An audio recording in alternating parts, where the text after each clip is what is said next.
was fun. I love this sport. I gave it my all. It's fucking crazy. I had a blast, and thank you to all the fans and everyone. All right, folks, it's over. Anthony Joshua knocks out Jake Paul in the 6th round of their fight on Netflix. Style that would align with a ring that size, a negative style, as we mentioned. It really comes down to the fan interest. Jake Paul is on a 2-fight stretch coming into this one, which really put his reputation on the line. Boxing pros react to Jake Paul's potential retirement following his shocking knockout loss to Anthony Joshua. Jake has hinted that once he achieves all his goals in boxing, he plans to retire and pursue a career in the NFL, signaling a major shift in his athletic journey. I fell after this. Like legitimately just to play like safety and just deck people. No, I swear to God, I'm about to bring hella ratings to whatever team I'm on.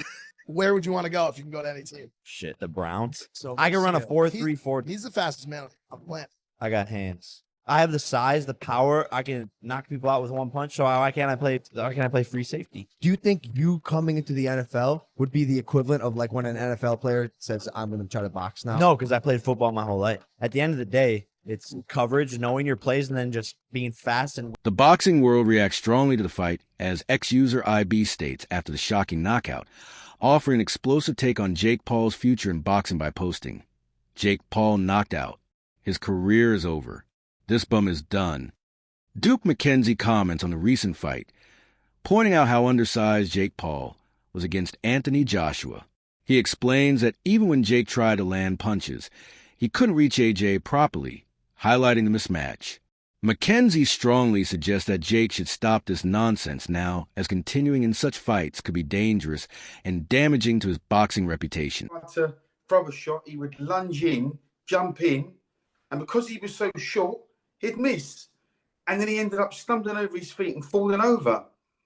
Sometimes in that fight, he reminded me of, have you seen that Kung Fu film called The Drunken Master? Except for he wasn't a master. As a Kung Fu guy walks around and normally kicks people's ass, but he looks drunk all the time. That's what that fight reminded me of.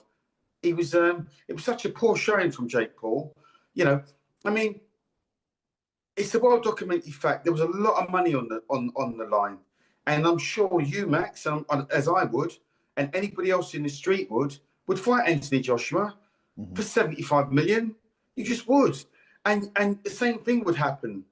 And even after the fight, now the fight's over, you're 75 million. Another ex-user, Chelsea, reacts passionately to Jake Paul's shocking loss, sharing their honest opinion and relief by posting, "I hardly come here anymore, but I'm so glad Jake Paul lost. Maybe now he'll shut the up."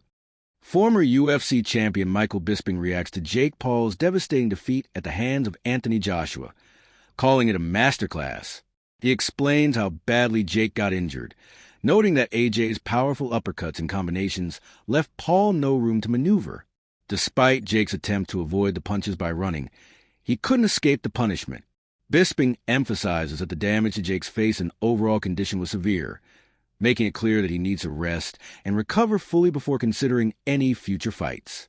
The fight exposed Jake's limitations against top-tier opponents. In my humble opinion, because I'm a big Anthony Joshua fan. Of course, I've been a supporter for the longest time. A rather lackluster, unmotivated Anthony Joshua that didn't look like he was being particularly nasty, right? Yeah, a lot of the time he was out of range, and okay, it is hard to land a shot on someone that's backing up and moving away the whole time. And there was a lot of times where he had him in the corner and he could have thrown a shot. And sometimes he was telegraphing his shots. And anytime he did go in to throw a punch, as I said before, Jake Paul would shoot in and turn it into a wrestling match. And even when he wasn't shooting in, he was clinching a lot. This is boxing. It's not MMA, as we know. The referee should have done a much better job of getting in there and separating them much, much faster. As I say, it was the 6th round. I think it was the 4th round he got dropped twice. In the 5th round, he got through it. In the 6th round, caught him with the jab, then a glancing right hook. He goes down, and that was that. That was all she wrote, right? I did a live. There was about 9,000 people watching at one point. Nobody was particularly enjoying the matchup. Listen, okay? I respect both men. I respect anyone really that steps into the ring, okay? And certainly going up against Anthony Joshua, that was a tall task, okay? You know, metaphorically and figuratively, right? It was a tall task. It was a big job. It was a tough opponent. It was a mismatch, and it was, right? Jake Paul never worried Anthony Joshua once. He never rung his bell. He never caused any damage. He never had him worried. He never did anything. It wasn't a fight. It was a display of how long can Jake Paul last? Can he run away long enough to... Ex-user Cabral's Finest reacts to Jake Paul's shocking injury, reporting the severity of the situation by posting, Jake Paul has gone to hospital with suspected broken jaw. Bro was forced into early retirement. Sean Jones shares his reaction to the intense fight between Jake Paul and Anthony Joshua, highlighting that at least the bout wasn't rigged or scripted. He notes that despite Jake getting his jaw broken, AJ didn't even use his full power, suggesting that the knockout could have been even more devastating. Jones emphasizes the severity of the injury, while giving credit to the authenticity of the contest. He believed that Jake faced a genuine challenge and that the fight revealed the harsh realities of stepping up against a world-class boxer like Joshua, making his injury all the more serious. All those people who were fully convinced that this fight was 100% rigged. Like, people said that this is a clown show, and they said, this is rigged, this is scripted. Okay, so now Joshua's won. What are you going to say to that? So was it scripted that Joshua was going to win? You see this whole narrative about, oh, the fight's rigged, the fight's scripted. That's illegal to do, and Joshua is not going to tarnish his legacy by doing something like that. Would Jake Paul do something like that? Maybe so, yeah, but not someone like Joshua. Come on. Now, to be fair, 80% of that fight was looking a little bit dodgy. It was looking like Joshua wasn't throwing as much as he usually would. Jake Paul was landing on Joshua. He landed a really strong jab that knocked Joshua's head back. He landed a couple of decent overhand rights. In fact, Jake was kind of the first one who landed the biggest shots of the fight. But this is the thing, anyone who fights, even on like a low-level basis, or who just does some sparring, will understand that when you fight someone who has got nowhere near the skill level as you, sometimes it can be a little bit harder because they're awkward. They're doing stuff that you don't really expect. You know, sometimes when you fight beginners, it's a bloody nightmare. Just like, you know, awkward movements. You're like, what are they throwing? You don't expect certain shots to come that do come. And then you fight someone who's a little bit more traditionally sound with the fundamentals, and it's almost a little bit easier. And I think that's what we've seen here in this fight. AJ has had an easier time with some fighters who've got like 40 professional fights with 20 KOs on the record than he did with Jake Paul. Why is that? Oh, because it's scripted. It's scripted. No, it's not scripted. It's just because Jake Paul is awkward and he's a beginner in relation to Joshua. So Joshua just took some time to figure them out. You could see Joshua was getting a little bit frustrated in that 4th and 5th round, but then he started. User Mir71 fires a sharp warning at Jake Paul after his defeat, urging him to step away from the sport by posting, "Do everyone a favor and don't return. Real boxing fans have had enough." Analyst Liam Goff warns that Jake Paul is in serious trouble following his brutal loss to Anthony Joshua. According to Goff, the avenues for Jake's boxing career are effectively closed for now as he faces severe injuries that require significant recovery time. The combination of a broken jaw and other physical setbacks means Jake must step back and focus entirely on healing. G emphasizes that until Jake fully recovers, any plans to continue fighting are on hold. The analyst stresses that this period is crucial for Jake's long-term health and future in professional sports, making the situation particularly concerning. He had that face-off with Tank Davis.